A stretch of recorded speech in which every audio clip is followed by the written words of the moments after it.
Saturday evenings were usually our quiet reset before the week ahead.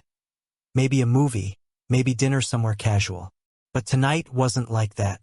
This one was for show. Ava had insisted we have dinner with her parents at this waterfront place she liked. The kind of restaurant where the waitstaff wear crisp aprons and there's always a candle on the table. No matter the season. She'd said it was important we all stay connected as a family. I'd agreed, though in truth, I was mostly bracing myself. Her parents had a way of making the evening feel like a job interview I hadn't applied for. I parked outside her office building, leaning back in the driver's seat, idling in the warm amber glow of the street lamps. The lobby's glass doors slid open, and there she was, hair loose and perfect, wearing a soft blue dress I'd never seen before. Her heels clicked against the pavement with the practiced rhythm of someone aware she's being watched. When she got in, her perfume hit first, floral, expensive, and faintly mixed with something sharper, like hotel soap. She tossed her bag onto the back seat, and as it landed, the flap fell open. I wasn't looking for anything, but something caught the light. A small, cream-colored sleeve with embossed gold lettering. It had that understated luxury feel, the kind you don't get from chain hotels. The top read Harborview Boutique, and below, in neat ink, Suite 814, and today's date. My eyes stayed on it a fraction too long. I didn't move for a second. My hands stayed on the wheel, but my brain took a quick, uninvited inventory. Harborview was 10 minutes from her office. Close enough for a lunch break, far enough to stay discreet. I passed it a few times. The kind of place that traded in privacy as much as comfort. Before I could process the keycard sleeve, my gaze drifted lower to the center console.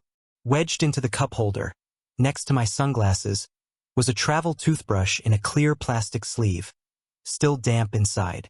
Not used that morning and forgotten in a bag damp. Used recently and put away quickly damp. My mind began layering these little findings over what I'd noticed earlier at home. While I was taking out the trash, I'd pulled 2 paper breakfast receipts from the kitchen bin, both from the Harborview's cafe, time-stamped this morning. 1 omelet, 1 stack of pancakes, 2 coffees. Paid in cash. That alone could have been coincidence. But our shared credit card had registered a charge for room service, 2 guests, just after 9 a.m. I'd seen the transaction pop up on my phone, assumed it was a glitch. Now, sitting here, I wasn't so sure. I didn't ask. Not right away. I just started the car, pulled away from the curb, and let the silence fill the space between us. She buckled her seatbelt with deliberate care, smoothed the skirt of her dress, and then glanced at the dashboard clock. "We're already running late, Ethan," she said, her voice carrying that careful brightness she used when steering a conversation away from somewhere dangerous. "You know how my parents get about punctuality." I nodded slightly but didn't answer. My grip on the steering wheel tightened just enough to feel the leather press into my palms. Out of the corner of my eye, I saw her watching me. Not nervously exactly, but with a kind of alertness, as if she were measuring my mood. Ava reached over and rested her hand on my forearm. "Let's just get through tonight," she added. "No mood, no drama. We'll talk about everything else later." The last word, later, was said like a closing door. It was a calculated move. She knew the dinner mattered to her parents, and she knew I'd play along rather than create a scene. In another context, it might have been a fair request. But the combination of the keycard, the toothbrush, the receipts, those weren't accidents. They were breadcrumbs, and she was asking me not to follow them. The easy thing would have been to demand answers right there. But I didn't. Not because I was convinced of her innocence. The opposite. I wanted to see how far she'd go to keep her story clean, how she'd perform under the weight of what I already suspected. As we merged onto the main road toward the restaurant, she began filling the space with casual chatter. Complaints about traffic, the unseasonably warm weather, a new salad place she wanted to try next week. Her voice was light, even playful at times, but I noticed her eyes flicking to the side mirror every so often, like she was checking for something. I gave her nothing. No questions, no interruptions, just enough monosyllabic replies to keep the act going. The city lights passed in a soft blur outside the windows, and my mind kept circling back to the same quiet, heavy thought. She's hiding something, and she thinks I won't see it. The drive to the waterfront is only 20 minutes if you catch the greens. 30 if the lights conspire against you. Tonight, every signal swung red like it had a bone to pick with me. Each stop gave my mind another little box of quiet to sort through, and I started pulling out all the pieces I'd been stuffing in drawers. That's how it works when something cracks. You go back and notice the hairlines that were always there. 2 weeks ago, Ava told me her phone needed an update. It might sign me out of a few things, she said, breezy like she was forecasting a chance of rain. An hour later, our shared location blinked out for her device. When I mentioned it, she laughed. Oh, that OS is being weird. She never toggled it back on. That isn't a frayed thread you forget to tie. That's a rope you cut on purpose because you don't want anyone climbing it. Then the notifications changed. Her phone used to hum constantly. Family chat pings, shipping alerts, those relentless work emails that arrive on Sundays just to remind you corporations don't sleep. Lately, it was a pond at midnight. When the screen did wake, it showed only trimmed banners with names I didn't recognize, or notifications silenced, as if the phone had developed boundaries on her behalf. I hate that I noticed, but once you've lived with someone, you can't unknow their rhythms. Silence has its own volume. One night, she airdropped a photo to me, and I caught a new contact on her screen. Nadia Parcel. I joked.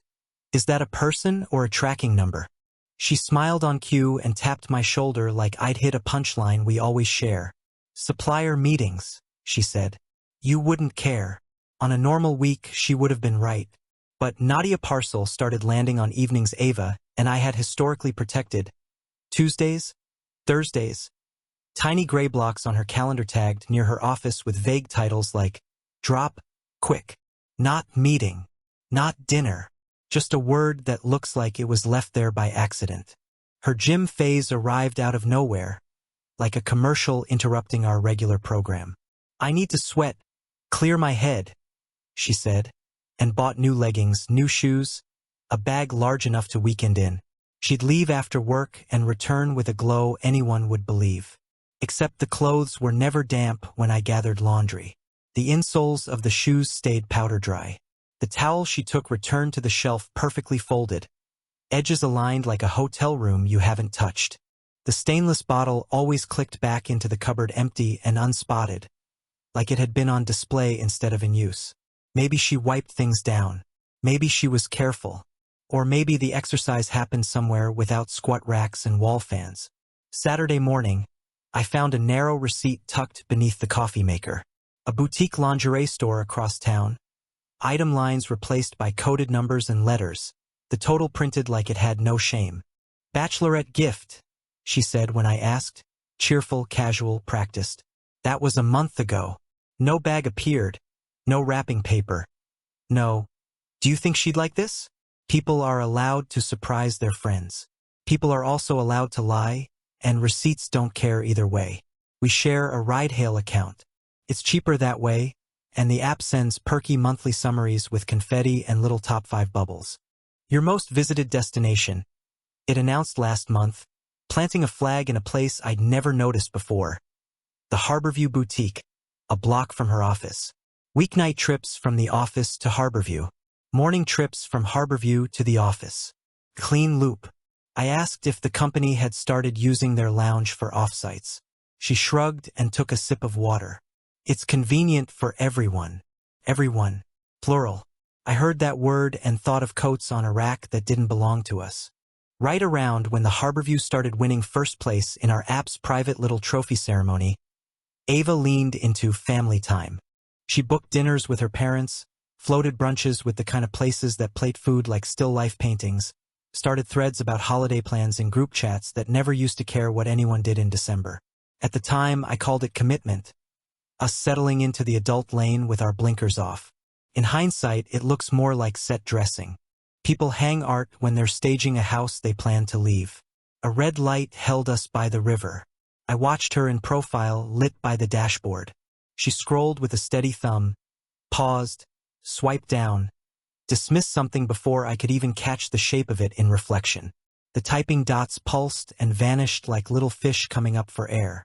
She tilted the screen away from me, not accidentally, like muscle memory. There's a difference between privacy and choreography. This was the latter. "You're quiet," she said, still reading. "Thinking about your dad and valet," I said. "He hates letting anyone else drive." She smiled. "He'll complain, then tell the server he's delighted. It's part of the ritual." She said ritual like it made everything noble. You can put that word on any habit and suddenly it sounds holy. The night she updated her phone, I'd been at my desk paying bills. She set it face down beside mine like a sleeping pet. The screen lit for a second, and I caught a glimpse of her lock screen. The black and white photo of us in Santa Fe was gone, replaced by an abstract swirl of dark blue lines. People change wallpapers all the time. They also remove faces that look them in the eye. There were other tells that tried to pass as kindness. She started packing my lunch again. Little sticky notes tucked under the lid. "Crush the day. Proud of you." Sweet, right? Only they landed like bubble wrap around glass. She bought my favorite beans and ground them before bed. Left the hopper ready. And for a week straight, she kissed my cheek before I even woke up. The same angle, the same timing, as if she was rehearsing tenderness under a deadline. It felt like someone remembering how affection is supposed to sound. One morning, her gym bag snagged on the closet latch, and the zipper yawned open. Inside, beside a pair of folded leggings, I saw a second travel toothbrush, a twin of the damp one in her purse. Next to it, a tiny bottle of hotel mouthwash and a trial-size toothpaste with a brand we don't buy. I told myself she liked the fresh breath ritual after cardio. I told myself lots of things, small soothing stories you use to tuck bigger truths into bed. Back at another red, she glanced at me. "Music." "Sure," I said. She tapped a playlist I didn't recognize. Soft synths, breathy vowels, the kind of tracks that never break a sweat. Between songs, the cabin went so quiet the tires wrote little sentences against the pavement. I pictured a map of her last month with pins only I could see. Office, Harborview, gym that isn't, boutique with coded tags, supplier meetups with someone named like a shipping label. All of it could be explainable if the explaining starts early, before the cement sets. But stories have gravity. Once they tip, they don't float back upright because you ask them nicely. We turned onto the boulevard by the water. The restaurant sign glowed in cursive, promising soft light and strong opinions. She touched my arm just above the wrist, the exact pressure she'd used before, like a mark on a stage she'd hit 100 times. "Thanks for doing this," she said. "It matters that we look aligned." Aligned. Not okay. Not honest. Aligned is for graphics and statements drafted by committee. I let the word take a seat in my head beside ritual and everyone. And all three stared back at me like they knew each other. We hit one final red, the long one at the marina. In the windshield's faint mirror, her bag sat open on the back seat, that keycard sleeve still peeking like a shy confession. Suite 814 in gold. Today's date in blue ink. The light changed. I didn't reach for it. I didn't ask. I wanted the truth to come out on its own legs, to walk across the room and introduce itself without me dragging it by the collar. And if it wouldn't, I was already quietly rehearsing the only line I knew I could deliver without shaking. The part where I stand up, pay my share, and leave. The waterfront restaurant was the kind of place that sold the view as much as the food, floor-to-ceiling glass framing the bay, boats bobbing under the sodium glow of dock lamps. Ava's parents were already seated when we walked in, her mother's scarf draped perfectly over the back of her chair, her father scanning the wine list like it was a legal document. Ava leaned down, kissed each of them on the cheek, and slipped into the chair beside her mother, leaving me across from her father. I'd met them plenty of times before, but tonight the air felt different. Charged, like a room right before a storm when the hair on your arms lifts. The small talk began in English, the safe ground. How the traffic was, whether the new seawall had helped with flooding, what her father thought of the mayor's latest project. I played along, answering when addressed, sipping water, keeping my voice even. Then, somewhere between the bread basket and the wine arriving, the conversation drifted into Spanish. Ava's family spoke it among themselves all the time, but usually with me they switched back for inclusion. Tonight, they didn't. My Spanish isn't perfect, but I've lived with enough of it to follow when the words slow down. At first it was harmless. Her mother talking about a cousin's wedding, her father complaining about his neighbor's barking dog. Then Ava's mother asked, "Why como estuvo la suite?" How was the suite? Ava glanced at her father before answering. "Comoda, muy comoda, mejor de lo que esperaba. Vista directa al mar y el desayuno para dos era perfecto." Comfortable, better than she expected. Direct ocean view, breakfast for two was perfect. Her father chuckled and added, "Suite 814, verdad?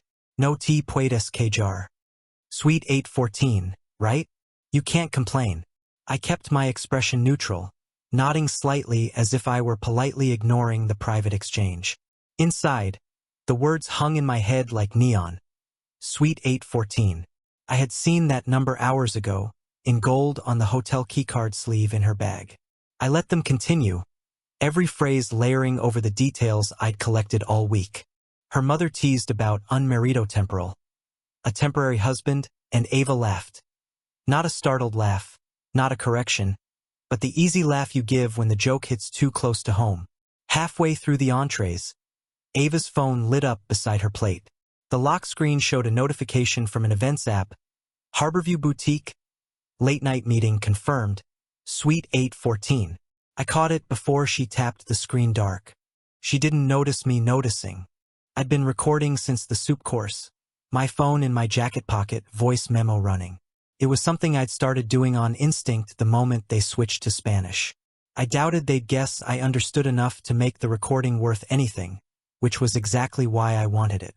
Her father shifted topics, asking about work, but every few minutes the thread wove back to the suite.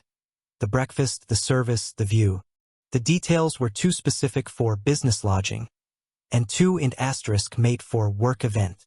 Every sentence tightened the knot I'd been pulling on since finding the receipts that morning. I chewed slowly, nodding at the right moments, filing every syllable away.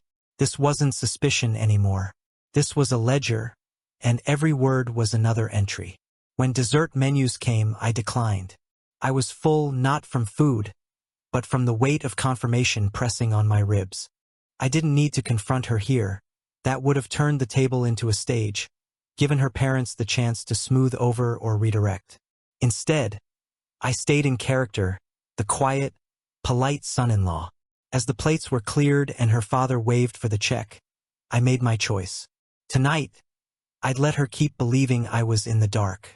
But the recording in my pocket, the notification I'd seen, the way her family talked as if this was common knowledge, they were enough to strip away any doubt. I caught her eye once across the table. She smiled faintly, the way people do when they think they've kept the curtain closed. I smiled back, matching her, but mine wasn't for the game she thought we were playing. It was for the one she didn't know had already started. The check came in a leather folder, her father's hand already sliding toward it before the server even set it down. Ava touched his wrist and shook her head, insisting they split, a ritual they seemed to enjoy arguing about. I sat back, letting the scene play out, my focus not on the bill but on the weight in my jacket pocket. The recording was still running, its little red waveform an invisible witness.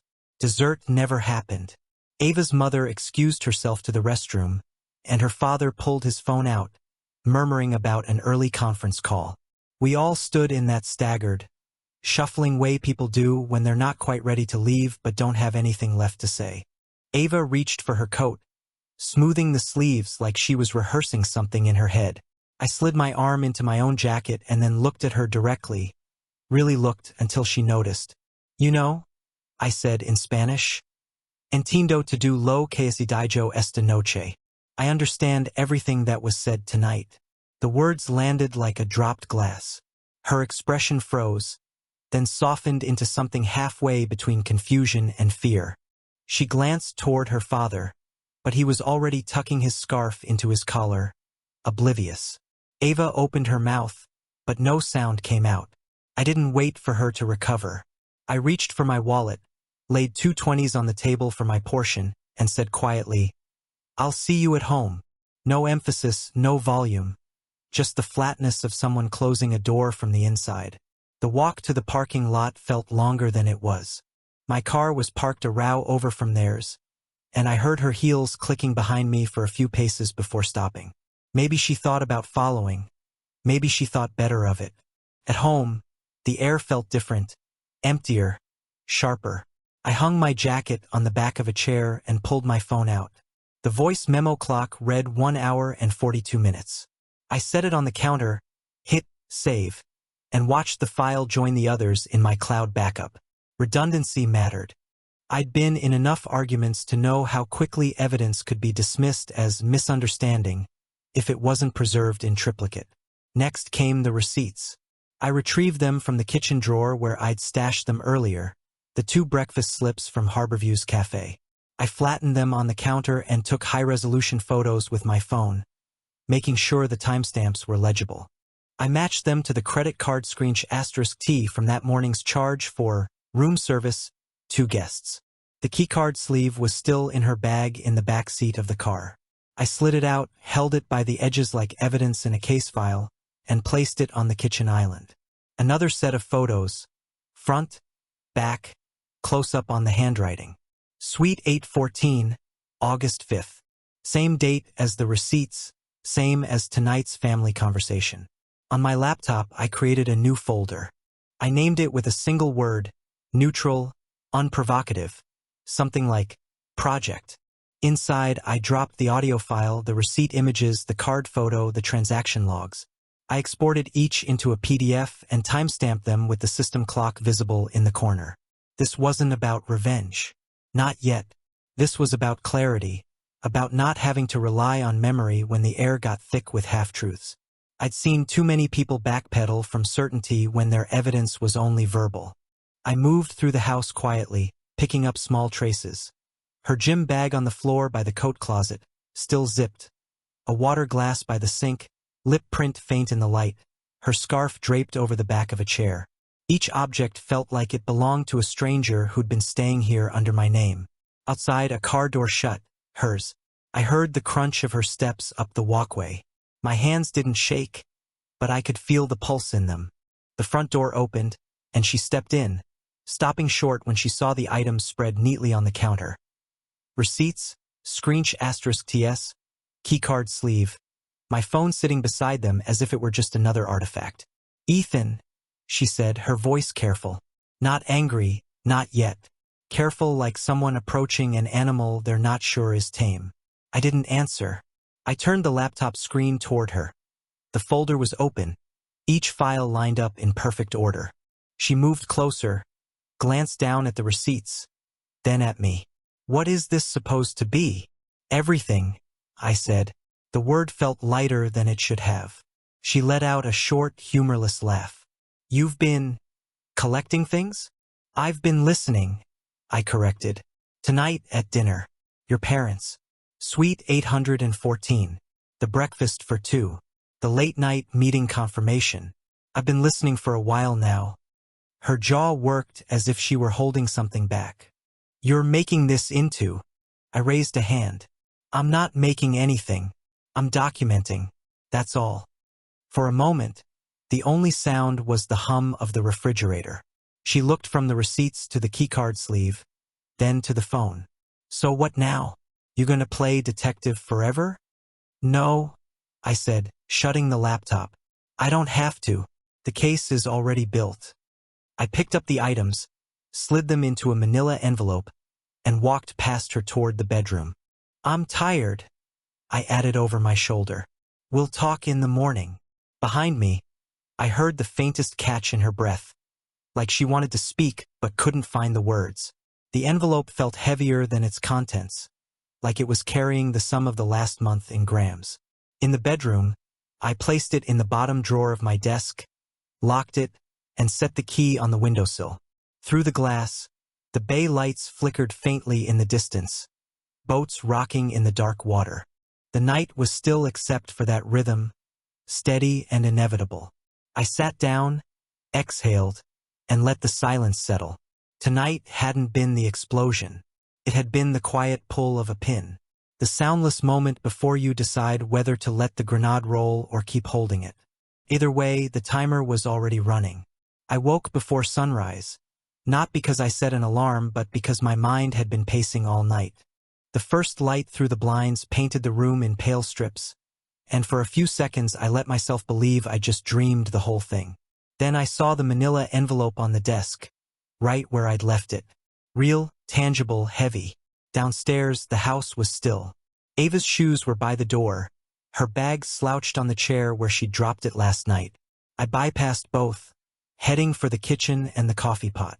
While it gurgled to life, I opened my laptop and pulled up our joint bank account.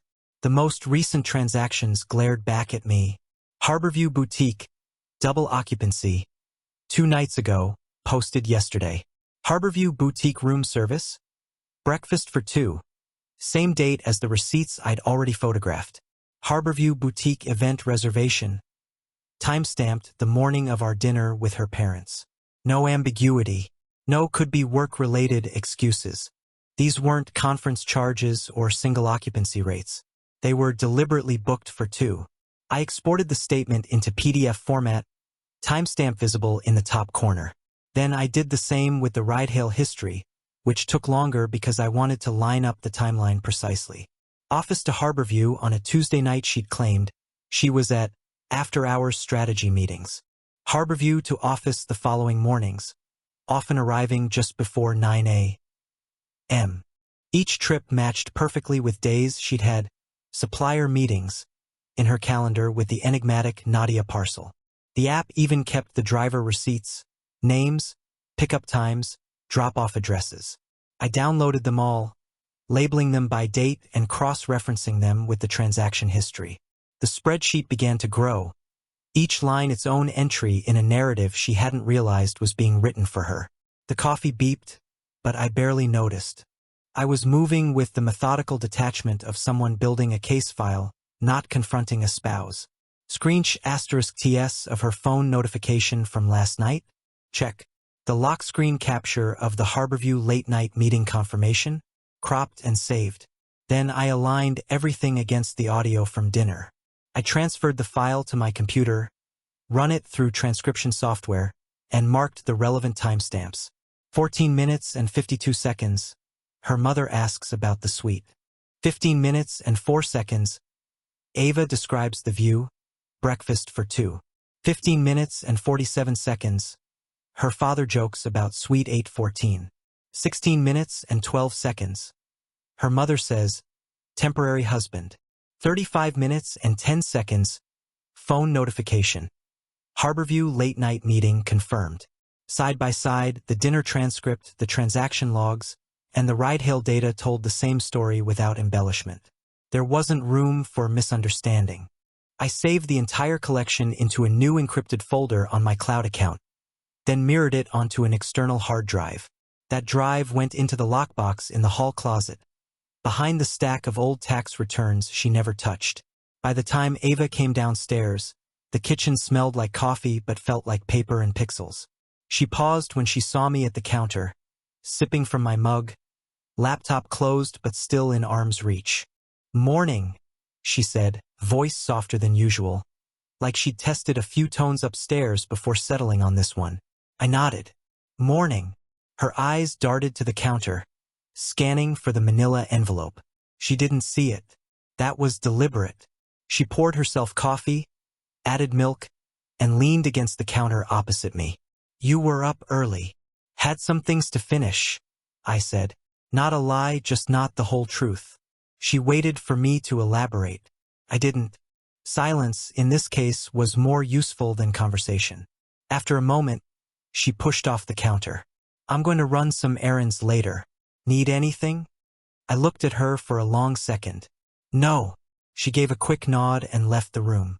I heard her moving upstairs, drawers opening and closing, the faint sound of a zipper.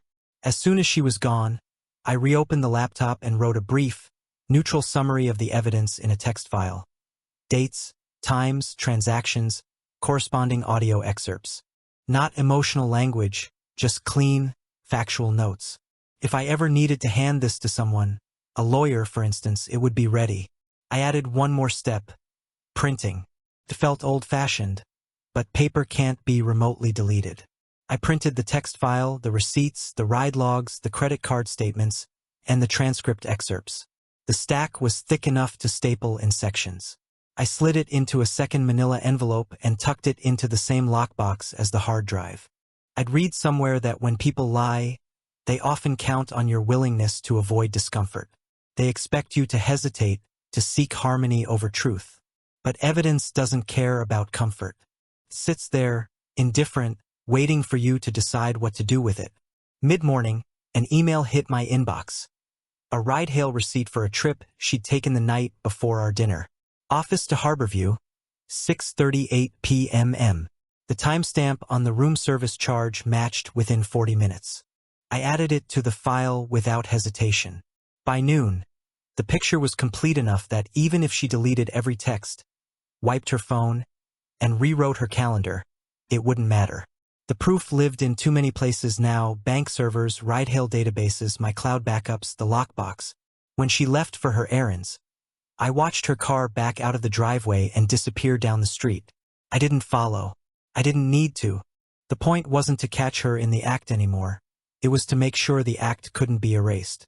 I sat back down at the counter, sipped my coffee, and stared at the folder icon on my desktop labeled simply Project. It didn't feel like paranoia. It felt like insurance. And insurance, unlike trust, isn't something you give away. It's something you keep.